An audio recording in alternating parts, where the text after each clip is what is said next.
à l'empreinte qu'il laisse dans l'histoire du Mali. Reportage réalisé par Kaourou Magassa avec Antoine Delpierre. Se rendre à la cérémonie d'hommage à Moussa Traoré, pour lui c'était une évidence.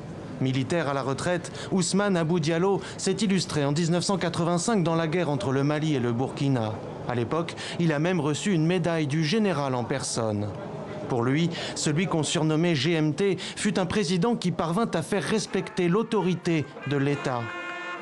Ousmane garde aussi l'image du vieux sage que Moussa Traoré était devenu au soir de sa vie. Vous avez vu récemment, il y a 10 jours, 15 jours, il avait reçu la gente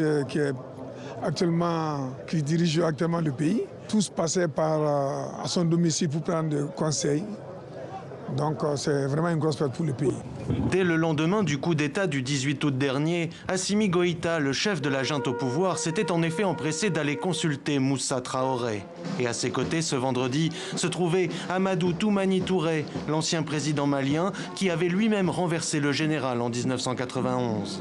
En ces temps de troubles, les personnalités et la foule présente ont donc célébré celui qu'elles considèrent comme un patriote, le garant de l'intégrité territoriale. Mais au Mali, cette cérémonie réveille aussi de douloureux souvenirs. 17 ans, 18 ans. Bon, le plus âgé que j'ai pu voir un peu, il devrait avoir 58 ans.